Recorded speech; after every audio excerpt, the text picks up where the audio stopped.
umaga, tanghali, hapon at gabi sa ating Norta News. Ngayon, kasama ko si Juliana, ang aking partner para sa chikang ito. Para sa ating segment ngayon, mayroon kaming iilan sa mga travelers na inimbita para ibahagi ang naging experience nila sa pagpunta ng ibang bansa ng kontinenteng North America.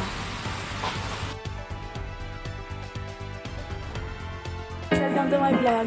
Andito ako sa Canada upang puntahan ang sinasabi nilang Niagara Falls na pinupuntahan ng mga maraming turista dahil sa kagandahang waterfalls na ito.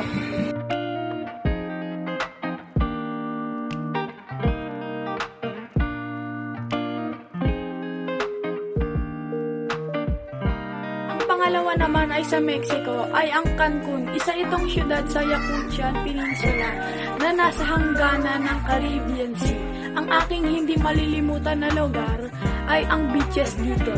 Napakaganda nito dahil sa kulay turkisa nitong tubig.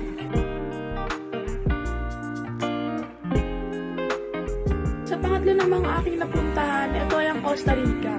Dito ang aking napuntahan ay ang Manuel Antonio Park. Sa lahat ng aking napuntahan, dito ako nagandahan dahil sa 200 uri ng mga ibon dito.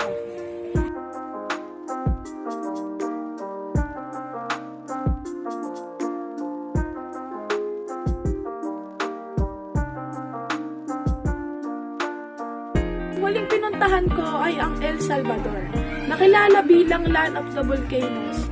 Dito pumunta ako sa El Boqueron Park na ang matatagpuan dito ay ang Boqueron o Big Mouth.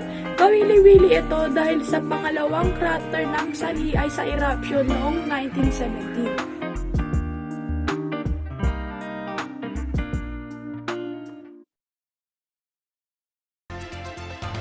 Maraming salamat, Arlie. Ngayon naman ay tawagin natin si Tina. Araw at salamat, Nata. Ang una ko naman napuntahan ay ang New York Times Square. Ito ay matatagpuan sa USA at napakaganda nito dahil sa mga billboards at advertisements. Sunod naman na aking napuntahan ang Ambergris Cay sa Belize. Napakaganda dito dahil ako ay nakapag-scuba diving at nakita ko ang The Great Blue Hole.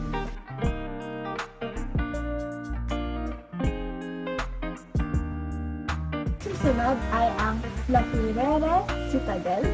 Ito ay tinayo sa Haiti bilang isang makasaysayan na lugar para pangprotekta sa mga kolonisador.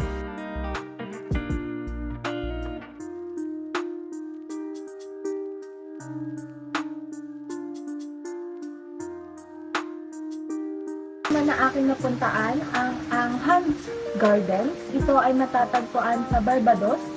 Ito ay napakagandang harding botanical. Pwede kang mag-relax dito dahil sa napakagandang mga halaman. Maraming salamat natin. Yun lang.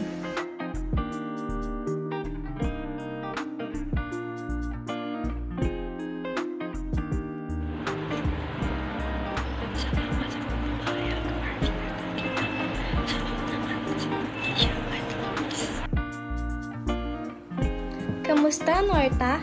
Salamat sa pag-iimbita sa akin. Ngayon ay pag-uusapan natin ang aking mga napuntahan. Isa na rito ay ang Gumbalimba Park sa Honduras. Makikita natin dito ang mga nagliliparang kakaibang ibon, zipline at mga katutubong hayop. Sa Panama naman ay ang Volcano Baru. Isa itong stratovolcano na pwedeng i-hike hanggang sa taas. Mula sa taas, makikita natin ang Pacific Ocean at ang Atlantic Ocean.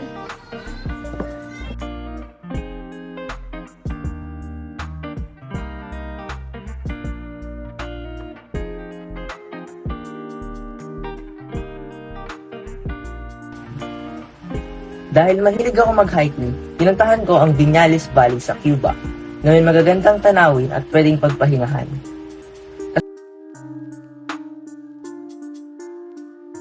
Sunod naman ay ang Sauna Islands sa Dominican Republic. Tahimik ang islang ito, kaya't perpekto kung balak mong umalis sa syudad na maingay.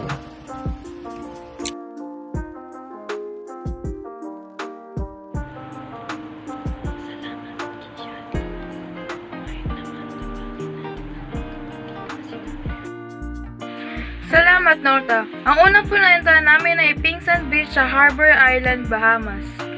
Nakakamangha ang pink sand dito at coral reefs na nakakaakit mag-swimming at mag-snorkeling dahil sa kulay turkesa na dagat nito. Kasunod naman ang Antigua and Barbuda. Dito may kita mo ang Shirley's Lookout. Ito ay isang kainan sa itas na ang bundok, na kung saan pagkatapos kumain ay pwede mong tingnan ang mga gandang tanawin. Ang sunod naman namin na pinuntahan ay ang Dali Waterfall and Forest Park sa Grenada. Maliwalas at kalmado ang waterfall dito na napapaligiran din ng luntiang tanawin. Huli naming pinuntahan ay ang Grenada sa Nicaragua. Naglibot-libot lang kami dito dahil sa maganda at pinakamahusay na kolonyal na arkitektura dito. Salamat sa pagbabahagi ng inyong mga napuntahan. Ngayon naman ay pumunta tayo kay James na isang solo traveler. Magandang umaga, Norta. Huwag pumunta sa Antigua, Guatemala. Itong lungsod na ito ay patok sa mga foreigners na katulad ako dahil sa colonial na estilo ng arkitektura. Sana'y maikot ninyo ang iba pang bahagi ng